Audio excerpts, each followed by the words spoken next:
Dans nos vies, on a chacun été un jour sur un chemin. On a tous été sur un chemin et je pense qu'avec le Seigneur, et la parole est claire là-dessus, eh bien, il y a deux chemins, il n'y a que deux chemins évidemment.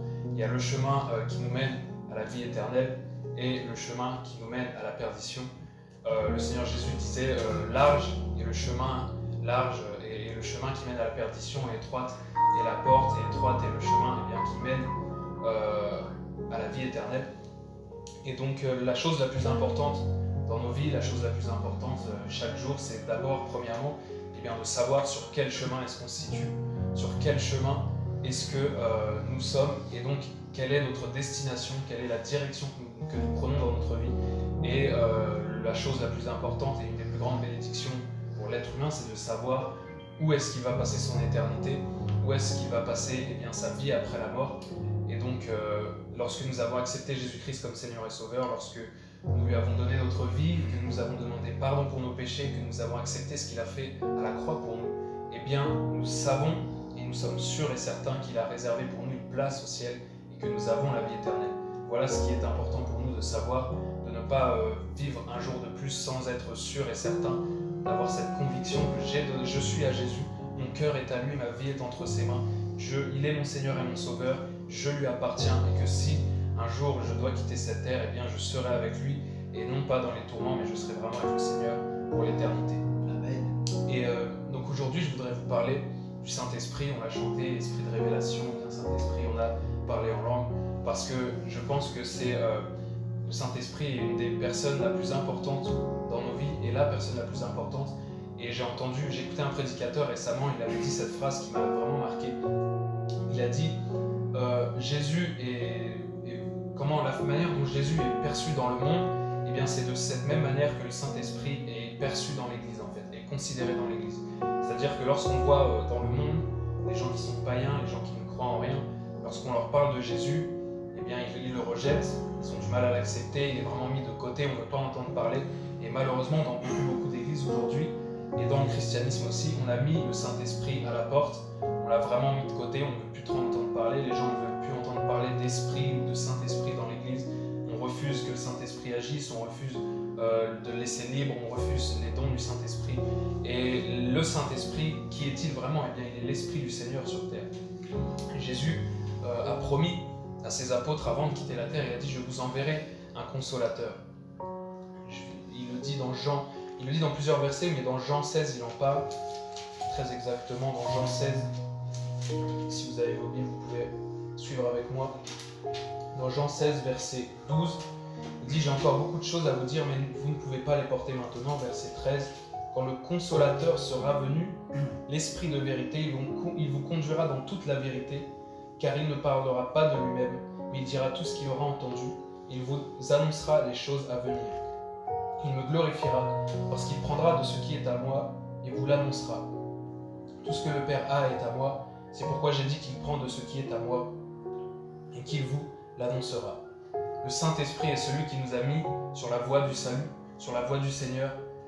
Il est impossible à un homme de se convertir, d'accepter Jésus comme son Seigneur et Sauveur, d'être convaincu de péché, ou même de croire en Jésus, d'avoir la foi quelconque en la croix ou en l'œuvre de Jésus-Christ. Impossible, il est impossible à l'homme de croire à cela s'il n'a pas été premièrement convaincu par l'Esprit de Dieu, par le Saint-Esprit. Donc Jésus a dit à ses apôtres avant de partir, je vous enverrai le Consolateur, je vous enverrai une autre personne, et cette personne c'est son Esprit. Donc Jésus, dans la chair, est monté au Père, et il a envoyé son Esprit pour que quiconque croit en lui, le reçoive en lui, et soit ainsi conduit par son Esprit. Il dit, il vous annoncera toutes choses, il vous annoncera la vérité, il vous consolera, il prendra de ce qui est à moi et il vous l'annoncera. Donc tout ce qui est à Jésus, tout ce qu'il a en lui, tout ce qu'il a reçu, toute la personne de Dieu même, est contenu dans le Saint-Esprit. Paul dira dans un des épîtres aux Corinthiens, il dira l'Esprit c'est le Seigneur. Et là où est l'Esprit du Seigneur, là est la liberté. Et il est très explicite là-dessus en disant l'Esprit c'est le Seigneur. On sait qu'il y a Dieu le Père, qu'il y a Dieu le Fils, donc Jésus et Dieu le Saint-Esprit. Et il dit explicitement que l'Esprit c'est le Seigneur. Parce que beaucoup de personnes se disent oui mais non, le Saint-Esprit c'est juste une vapeur, c'est juste un souffle, c'est juste une puissance. Pourtant l'apôtre Paul dira aussi n'attristez pas le Saint-Esprit par lequel vous avez été scellés pour la rédemption. N'attristez pas le Saint-Esprit de Dieu. Pourquoi? bien si le Saint-Esprit n'était qu'une puissance, parce que Jésus dira, vous recevrez une puissance qui surviendra sur vous, donc à la Pentecôte, c'est ce qui s'est passé, lorsque tous les apôtres parlaient en langue, et il dit, vous recevrez une puissance. Non pas que le Saint-Esprit est une puissance seulement, mais qu'il est venu sous la forme d'une puissance et avec puissance. Et donc, à ce moment-là, l'apôtre Paul dira donc aux chrétiens, les exhorte, leur dit, n'attristez pas le Saint-Esprit. Donc, si le Saint-Esprit n'était qu'une puissance, on ne pourrait pas l'attrister. On ne peut pas attrister une puissance. On attriste seulement une personne. Il n'y a qu'une personne qui peut être attristée, parce que cette personne a des émotions, a des choses qu'elle aime et qu'elle déteste, comme le Saint-Esprit a des choses qu'il aime, des choses qu'il n'aime pas, des choses qui le dérangent, des choses qui le font fuir, ou des choses plutôt à l'inversement qui vont être favorables à sa présence. Et donc Jésus nous a envoyé son Saint-Esprit pour que Dieu lui-même, sa présence, puisse être continuellement avec nous. Jésus, en partant, a dit voici, je suis avec vous tous les jours jusqu'à la fin du monde. Pourquoi est-ce qu'il est avec nous? Pourtant, on ne voit pas Jésus, je n'ai pas forcément Jésus physiquement à côté de moi. La Bible nous dit qu'il est monté s'asseoir à la droite du Père, parce que son esprit, le Saint-Esprit de Dieu, est venu vivre en moi. C'est pour ça qu'il est constamment avec moi et que sa présence est avec moi au quotidien, partout où je vais. Si j'ai donné ma vie à Jésus, que je crois en lui, je suis né de nouveau, le Saint-Esprit est venu élire domicile en moi et il est avec moi et en moi. La Bible nous montre également que Dieu aspire à ce que nous soyons son temple. La Bible dira que nous sommes le corps de Christ. Tous les chrétiens représentent le corps de Christ. Jésus-Christ étant la tête. Et donc, son esprit étant sur terre, son esprit a besoin d'avoir des corps en fait pour interagir avec ceux qui n'ont pas la vie de Dieu en eux. Le Saint-Esprit en nous, Dieu en nous, c'est sa vie en nous. C'est ça qui nous donne une vie spirituelle. C'est ça qui nous donne la foi, c'est ça qui nous donne le vrai bonheur, la véritable joie. Et donc si le Saint-Esprit n'était que autour de nous, nous serions limités. Mais depuis que Jésus est mort et qu'il a envoyé son Saint-Esprit, il vit en nous. Et nous sommes comme des tabernacles, comme des temples du Saint-Esprit sur terre. Voilà pourquoi nous devons être continuellement et quotidiennement remplis du Saint-Esprit. Et donc Jésus a besoin de ce corps, donc de nous tous, comme étant remplis du Saint-Esprit pour pouvoir agir et toucher ceux qui n'ont pas le Saint-Esprit, qui n'ont pas Jésus dans leur cœur, qui n'ont pas la vie éternelle. Jésus, lui, est au Père, mais il continue son ministère sur terre à travers chacun des chrétiens. À travers vous tous, à travers vous et moi, Jésus veut poursuivre son ministère terrestre. Et quel était le ministère terrestre de Jésus? C'était l'annonce de l'Évangile, l'annonce de la bonne nouvelle, l'annonce du royaume de Dieu, et ensuite la prière pour guérir les malades, pour délivrer les captifs, les opprimés, etc. Et on voit que c'est exactement ce que les apôtres ont fait lorsque Jésus est parti au ciel. Ils n'ont fait que poursuivre son ministère. Donc Jésus a dit, vous ferez des choses plus grandes que moi-même. Pourquoi? Parce que Jésus, en une seule personne dans la chair, était limité. Et donc, une fois que Jésus, l'Esprit de Jésus, le Saint-Esprit pouvait être en tout un tas de milliers, de millions de personnes sur la terre, eh bien, les œuvres que toutes ces personnes peuvent faire allaient être totalement démultipliées. Parce que Jésus n'était plus juste dans un seul corps, la présence de Dieu n'était plus limitée qu'au corps de Jésus, mais elle est dans tous ceux qui ont cru en lui. Voilà pourquoi il est si important d'être des temples du Saint-Esprit. Et comme l'image du temple des Juifs dans l'Ancien Testament, eh bien, il y a des choses à faire, des choses à ne pas faire. Il y avait un protocole, il y avait des rituels, etc. Alors, ce n'est pas que nous devons faire des rituels ou suivre des protocoles comme à l'époque, mais le Saint-Esprit en nous, eh bien, nous fonctionnons comme l'image de ce temple. Et il y a un lieu secret, le Saint des Saints, qui est notre cœur, et nous devons cultiver la présence de Dieu. Nous devons faire en sorte que dans le temple, il y avait des chandeliers qui devaient brûler continuellement. Le feu ne devait jamais s'éteindre. Et voilà cette image que nous ne devons jamais perdre ce feu en nous. Et le Saint-Esprit en nous, la présence de Dieu en nous, la vie de Dieu en nous, est ce qui va nous permettre de vivre une vie épanouie sur terre, d'avoir une vraie vie spirituelle. Sans le Saint-Esprit, je n'aurais pas envie de prier. Sans le Saint-Esprit, je ne pourrais pas croire en Jésus. Sans le Saint-Esprit, je n'aurais pas la joie que Dieu me donne. Sans le Saint-Esprit, je n'aurais pas envie de lire la Bible. Sans le Saint-Esprit, je n'aurais pas envie d'évangéliser. Sans le Saint-Esprit, je ne pourrais pas aimer Dieu. Je ne pourrais pas adorer Dieu en esprit et en vérité. Seul le Saint-Esprit me donne cette capacité. Sans lui, je n'ai rien. Sans lui, je ne suis rien. Jésus dira, sans moi, vous n'êtes rien, vous ne pouvez rien. Et donc, parce que nous avons le Saint-Esprit en nous, la Bible dit que tout est possible à celui qui croit. Amen. Cette foi que le Saint-Esprit nous a donnée, la foi que nous avons par le Saint-Esprit en nous, nous donne accès à toute possibilité sur terre. Jésus dira aussi, l'apôtre Paul dira aussi dans Colossiens 2:10, vous avez tout pleinement en lui, tout pleinement en Jésus-Christ. Ce que Jésus a mis en nous lorsque nous l'avons reçu comme Seigneur et Sauveur et que son Saint-Esprit est en nous, eh bien nous avons tout pleinement en lui. C'est-à-dire que si je dis à quelqu'un, tu as une mission, je dis à une personne, tu as une mission, tu as tel travail, va dans la pièce d'à côté, tout ce dont tu as besoin est là. Tu as tout dans cette pièce pour accomplir la mission que je t'ai donnée, pour obéir à mes commandements, pour suivre ma parole. Eh bien c'est exactement la même chose avec le Saint-Esprit. Dieu dit, vous avez tout pleinement en lui, vous avez tout pleinement en mon Fils Jésus, vous avez tout pleinement parce que je vous ai donné mon esprit, il est en vous, il vit dans votre cœur. Et donc Dieu nous montre par cette image qu'en nous, eh bien, nous avons toutes les ressources nécessaires, nous avons tout ce qu'il faut pour obéir aux commandements de Dieu, pour vivre une vie qui plaît au Seigneur, pour accomplir la volonté de Dieu sur terre, pour accomplir ses plans, pour changer le monde suivant ce que Dieu veut faire, pour lui obéir pleinement, pour l'adorer comme lui veut que nous l'adorions. C'est parce qu'il a mis son esprit en nous et que par son esprit en nous, nous avons tout. Parce que Dieu est tout. Jésus-Christ est tout pour nous. Il est toute chose. Il n'est pas juste une addition, il n'est pas juste quelque chose qu'on rajoute à la vie chrétienne. Donc le Saint-Esprit n'est pas juste un ajout, n'est pas juste une option, n'est pas juste quelque chose en plus. Il est vraiment la personne que nous avons besoin de connaître, la personne dans laquelle nous avons besoin de puiser tout ce dont nous avons besoin sur cette terre pour obéir à la parole de Dieu. Si je veux connaître Dieu, je dois connaître le Saint-Esprit. Si je veux m'approcher de Dieu, je dois connaître le Saint-Esprit. Si je veux comprendre la parole de Dieu, je dois le faire avec le Saint-Esprit. Si je veux être capable de toucher le cœur d'une personne qui ne croit pas en Jésus, il me faut le Saint-Esprit. Sinon, il n'y aura aucune puissance, il n'y aura aucune révélation et je n'apporterai rien à cette personne.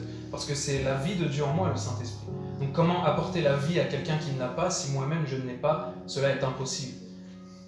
Et donc il y a cette première expérience du Saint-Esprit en nous. On le voit dans la Bible, dans Acte 8, on dit que Pierre et Jean sont envoyés à Samarie parce qu'à Samarie, il y avait des disciples qui avaient cru en Jésus, donc qui étaient convertis, qui sont devenus des disciples. Et donc Pierre et Jean vont les voir et leur disent, avez-vous reçu le Saint-Esprit? Et ils disent, avez-vous reçu le baptême du Saint-Esprit? Eh bien ils disent, nous avons été baptisés au nom de Jésus simplement, donc le baptême par immersion dans l'eau, mais nous ne savions pas qu'il y avait un Saint-Esprit que nous pouvions recevoir. Et Pierre et Jean leur imposent les mains et la Bible dit qu'ils reçurent le Saint-Esprit. Donc lorsque je me convertis, lorsque je donne ma vie à Jésus, je reçois le Saint-Esprit en moi. Qu'est-ce que c'est le Saint-Esprit en moi? Eh bien il me sert à avoir une connexion avec Dieu. C'est la base, c'est ma connexion avec Dieu, c'est ma relation avec Dieu, c'est pour pouvoir prier le Seigneur, c'est pour pouvoir lire la parole. Et c'est tout ce qui concerne donc la relation avec Dieu, le Saint-Esprit en moi, dans mon cœur. Et pourquoi est-ce que ces personnes qui ont déjà cru, qui ont déjà le Saint-Esprit en eux, et ont besoin d'avoir une imposition des mains? Parce que par l'imposition des mains, ils reçoivent le baptême du Saint-Esprit. Quelle est la différence? Lorsque j'ai cru en Jésus, il est seulement en moi. Mais je ne suis pas immergé totalement dans le Saint-Esprit. Lorsque je reçois l'imposition des mains ou que le Saint-Esprit me baptise, je suis complètement submergé et immergé dans le Saint-Esprit. Et c'est pour ça que Jésus a soufflé sur ses apôtres avant de monter au ciel, il a dit recevez le Saint-Esprit, ils l'ont reçu en eux. Mais il leur a dit après, attendez à Jérusalem, le jour de la Pentecôte, vous recevrez une puissance sur vous et vous serez mes témoins. Pourquoi avoir besoin absolument de cette puissance? Eh bien c'est pour être des témoins du Christ. Si je n'ai pas cette puissance, je ne peux pas être un témoin du Christ. Donc, ils avaient le Saint-Esprit en eux, mais ils ont dû attendre et prier que le Saint-Esprit descende sur eux avec puissance afin qu'ils puissent annoncer l'Évangile. Voilà pourquoi il y a ces deux expériences différentes. Mais c'est le même Saint-Esprit. Et ce n'est pas quelque chose de vraiment compliqué à comprendre, c'est vraiment simple. Il est en moi quand je me convertis et je ne suis pas immergé en lui. Et lorsque il vient sur moi lors du baptême du Saint-Esprit, je suis immergé en lui. Et quel est le signe qu'une personne est baptisée du Saint-Esprit? Eh bien, on a le signe du parler en langue, l'évidence du parler en langue. Pourquoi? Eh bien, parce que la Bible nous montre que au jour de la Pentecôte, dans Acte 2, lorsque le Saint-Esprit est descendu sur les apôtres, sur les 120 dans la chambre haute, eh bien, on nous dit qu'ils étaient tous remplis du Saint-Esprit et qu'ils se mirent à parler en d'autres langues. Donc, c'est dans Actes au chapitre 2, pour ceux qui veulent suivre, si vous avez votre Bible. Donc, chapitre 2 au verset 1, le jour de la Pentecôte, Acte chapitre 2, ils étaient tous ensemble dans le même lieu. Tout à coup, il vint du ciel un bruit comme celui d'un vent impétueux, et il remplit toute la maison où ils étaient assis. Des langues semblables à des langues de feu leur apparurent, séparées les unes des autres, et se posèrent sur chacun d'eux. Et ils furent tous remplis du Saint-Esprit, et se mirent à parler en d'autres langues, selon que l'Esprit leur donnait de s'exprimer. Donc là, c'est la Pentecôte avec les 120 Juifs qui étaient dans la chambre haute. Et dans Actes, au chapitre 10, Pierre va dans la maison de Simon, enfin dans la maison de Corneille, qui était un Romain, et il prêche là-bas, il les évangélise, et il voit que quand il parle, le Saint-Esprit descend sur eux. Et lorsque le Saint-Esprit était sur eux, on nous dit, verset 44 donc de Actes, chapitre 10, verset 44, comme Pierre prononçait encore ces mots, le Saint-Esprit descendit sur tous ceux qui écoutaient la parole. Tous les fidèles circoncis qui étaient venus avec Pierre furent étonnés de ce que le don du Saint-Esprit était aussi répandu sur les païens. Comment ils ont su? Car ils entendaient parler en langue et glorifier Dieu. Voilà cette puissance et l'évidence, la preuve en fait qu'une personne, qu'on puisse savoir pourquoi est-ce qu'elle est baptisée du Saint-Esprit, est-ce qu'elle l'est vraiment, c'est que cette personne reçoit le parler en langue. Et c'est un don qu'elle a de manière permanente et qu'elle peut parler n'importe quand, comme nous l'avons fait avant ce message. Donc pour venir à Jésus, nous avons vu qu'il faut que le Saint-Esprit vienne nous convaincre. Il faut que le Saint-Esprit vienne nous convaincre de justice, de jugement et de péché. Il faut que le Saint-Esprit me donne la conviction que je suis pécheur. Une fois que je sais que je suis pécheur, je donne ma vie à Jésus. Je l'accepte comme mon Seigneur et Sauveur. Ensuite, le Saint-Esprit vit en moi. Je suis son temple. Et je le reçois ensuite par le baptême du Saint-Esprit, une immersion qui me rend capable de vivre une vie de victoire, de vivre une vie où je ne suis plus soumis à des addictions, à des chaînes, à la maladie, à des oppressions. Cette vie-là, vécue avec le Seigneur, est une vie de victoire, car Jésus a remporté la victoire à la croix et il nous a donné son esprit. Et par son esprit en nous, nous pouvons faire toutes choses. Nous pouvons être libérés de tout ce qui nous retient, de toute chaîne. Nous pouvons connaître Dieu, nous pouvons toucher le cœur des gens, nous pouvons faire des miracles aussi, comme les apôtres ont fait des miracles. Et c'est pour ça que la personne du Saint-Esprit est si importante. Et dans beaucoup d'églises, on a mis le Saint-Esprit à la porte. Pourquoi? Parce qu'on n'accepte pas qu'on ne puisse pas tout contrôler dans le culte, qu'on ne puisse pas tout contrôler lorsqu'on prêche, comment on organise les choses, et on ne laisse pas le Saint-Esprit décider. Mais il faut laisser le Saint-Esprit décider les choses. Parce que c'est Dieu et parce que rien ni personne ne peut égaler la sagesse, l'omniscience et la puissance de Dieu. Maintenant, nous avons tous besoin chaque jour d'être remplis du Saint-Esprit, d'être continuellement chaque jour dans la présence de Dieu. Il est important pour le chrétien chaque jour de prendre un temps pour être avec le Saint-Esprit, pour lui poser des questions sur la parole de Dieu, des interrogations sur nos vies, pour le prier, pour chercher à ce qu'il nous révèle Jésus, parce que Jésus dit, il prendra de ce qui est à moi, il vous l'annoncera et il me glorifiera. Le Saint-Esprit a une chose à cœur, c'est de vous révéler Jésus, c'est de vous révéler des caractéristiques de sa personne, c'est de vous révéler qui il est en profondeur, ce qu'il aime, ce qui lui déplaît, ce qu'il attend de vous, vous révéler des choses cachées dans la parole de Dieu et afin de glorifier Jésus. Il n'y a personne, il n'y a pas d'autre personne qui connaît mieux Jésus, qui aime plus Jésus, qui veut glorifier plus Jésus que le Saint-Esprit. Voilà pourquoi plus nous allons connaître le Saint-Esprit, le prier, passer du temps en sa présence, prier en langue, plus nous serons capables de connaître Jésus, de le glorifier dans nos vies et de l'annoncer autour de nous, et aussi de vivre une vie de victoire, comme je l'ai dit. Parce que la personne du Saint-Esprit, et si on doit retenir une chose vraiment, aujourd'hui, c'est que la personne du Saint-Esprit est absolument indispensable. Elle est la personne de Dieu descendue sur terre. Et chaque chrétien doit cultiver sa présence. Chaque chrétien doit apprendre à connaître qu'est-ce qui déplaît au Saint-Esprit, qu'est-ce qui plaît au Saint-Esprit. Parce que les choses du monde, le péché, etc., ce sont toutes ces choses-là qui vont faire fuir le Saint-Esprit, qui vont faire fuir sa présence, parce que sa caractéristique, c'est qu'il est saint. Donc s'il est saint, nous devons vivre dans la sainteté. C'est logique. Si le Saint-Esprit aime que nous soyons des chrétiens vraiment fidèles, obéissant à la parole, qui adorent le Seigneur, etc., eh bien nous aurons de plus en plus de sa présence de nos vies, nous aurons de plus en plus de puissance, nous aurons de plus en plus de foi, et nous pourrons vivre des choses encore plus extraordinaires avec le Seigneur. Chaque jour, nous pouvons passer un temps avec le Saint-Esprit, que ce soit à parler en langue, que ce soit en écoutant des chants, que ce soit en lisant la parole. Chaque jour, nous pouvons venir au pied du Seigneur en disant « Seigneur, montre-moi qui tu es.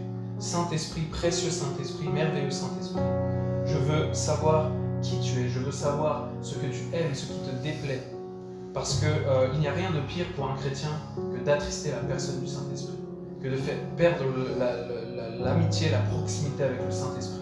Parce que lorsqu'un chrétien perd la proximité avec le Saint-Esprit ou attriste le Saint-Esprit, eh bien, il va, comme on dit, rétrograder.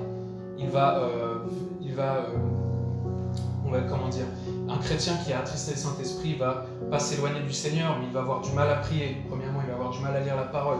Il va commencer peut-être à tomber dans des addictions, à avoir de mauvaises expériences. Et c'est pourquoi nous devons être continuellement et chaque jour renouvelés, restaurés, remplis de la présence de Dieu. Et les chants nous aident à cela, et la parole de Dieu nous aide à cela, et la prière en langue nous aide à cela. Chaque jour, nous devons chercher l'intimité avec le Saint-Esprit. Chaque jour, en être remplis jusqu'à déborder, jusqu'à ce que nous soyons tellement débordants du Saint-Esprit que les gens autour de nous voient quelque chose de différent, que les gens autour de nous soient surpris, que les gens autour de nous soient choqués parce qu'ils sentent quelque chose de différent sur nous, parce qu'ils voient quelque chose de différent sur notre visage, parce qu'ils sentent quelque chose de différent. Il y a un poids certain sur les mots que nous allons prononcer, parce que le Saint-Esprit et l'onction du Saint-Esprit vient se coller aux mots que nous prononçons, et ces mots vont toucher les cœurs autour de nous, vont faire du bien aux gens autour de nous. Comment être la lumière du monde, comment resplendir dans ce monde, comment manifester Jésus-Christ dans ce monde? Eh bien, en étant intime et proche avec le Saint-Esprit, et en n'ayant pas peur du Saint-Esprit, en n'ayant pas peur de ses manifestations, en n'ayant pas peur de ce qu'il veut faire, et en étant aussi obéissant. Une chose que le Seigneur Dieu et que son Saint-Esprit aime, c'est lorsqu'il nous dit quelque chose et que nous obéissons sans lutter, sans chercher à lutter avec Dieu ou à désobéir ou à dire non, je ne veux pas, ou à poser trop de questions. Des fois, le Saint-Esprit nous dit vas-y, fais ça, adore-moi, viens passer un temps dans ma présence, ou vas-y, parle de moi, parle de Jésus à cette personne. Lorsque plus nous obéissons, plus nous gagnons en proximité avec le Saint-Esprit. Plus nous obéissons à la parole de Dieu, plus nous marchons dans une vie de sanctification, plus nous nous rapprochons du Saint-Esprit. Plus nous gagnons en intimité avec lui, plus nous gagnons en puissance.